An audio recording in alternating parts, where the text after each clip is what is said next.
But first, of course, the big news tonight, Angus Taylor announcing a short time ago he would resign from Shadow Cabinet. Here's part of what he had to say.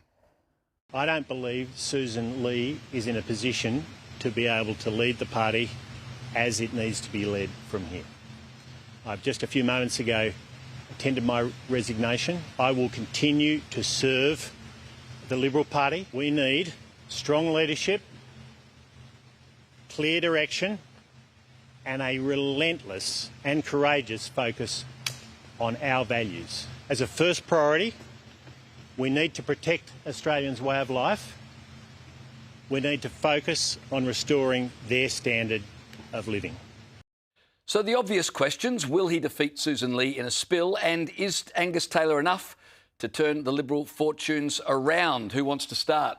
I think he will defeat Sussan. I think, what is Sussan's value proposition at this point? The status quo. OK, well, there won't be a Liberal Party in 2 years if we keep the status quo. So I think those MPs that are on the fence, and it will come down to a couple of swing MPs that aren't locked in behind either leader. I think really, what do you have to lose? It's hard to see how things could get much worse for the Liberal Party.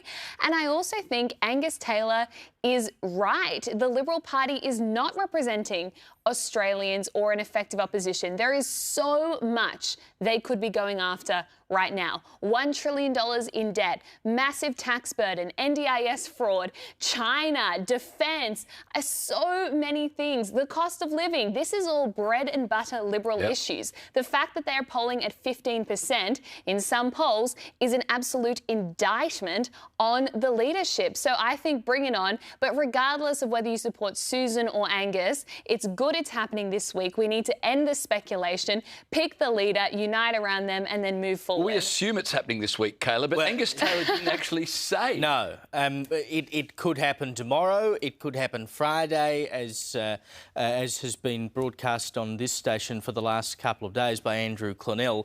It's very much Taylor's preference that they would have a spill on Friday, which would avoid him having to walk into question time tomorrow as opposition leader, brand new, without any prep done.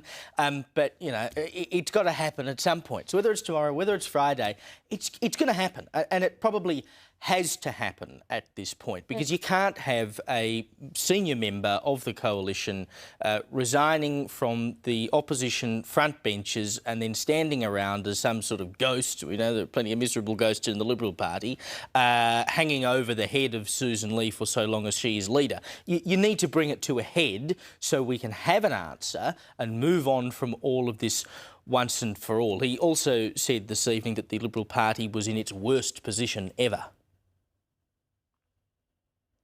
The Liberal Party is at the worst position it has been since 1944, when the party was formed. That is a confronting reality, and we cannot ignore it. It is true, and I thought it was interesting to listen to Andrew Bolt's analysis this evening, which I'm kind of on board with, which is he's come out and said there are lots of things wrong. You know, the party's going in the wrong direction, whatever, so I can't stay on this front bench anymore. But there was very little in the way of what comes next. OK, we know there's something wrong. I mean, we've all seen the poll numbers. We know there is something wrong. The question now is, how do you prosecute the case to bring the Liberal Party back to where it Yes, but he hasn't won the leadership yet. He can't come out there. He's just resigned from the shadow cabinet. You're spruiking for the leadership. You're trying to convince people I'm the man. Yeah. That was not convincing. You can't go to a spill simply saying, well, she's no good, but maybe I could be better, without any detail. That is Although that's a winning argument right now. That's how bad it is. You've got to remember, all you have to do is beat her by one vote, and then you'll be the leader. And I think at this point, the risk is if you say too much too early, you open yourself up to attack. He just stood there and said, we need, most of all, courageous leadership. But I don't want to say too much too early in case you can't have it both ways. You can't claim to be courageous and at the same time be nervous, hesitant, timid and holding your cards close to your chest. I think you're judging him too soon. I think we have to wait to see what happens at the spill. If he becomes leader, then that is the moment where he needs to set out what defines him. He can't do it today. It's too soon. What did you think of... I was watching Paul Murray before we came on air, and he interviewed the Shadow Immigration Minister, Paul Scar. and he's a supporter of Sussan Ley. And I'm listening, and I wrote down, this is his pitch for Sussan Ley remaining as the leader. She deserves a fair go. You don't think she's had one? She's been there 9 months.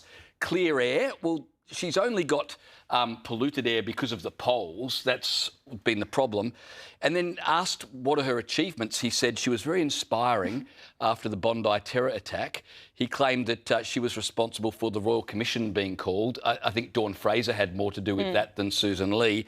And he said her energy policy is really good.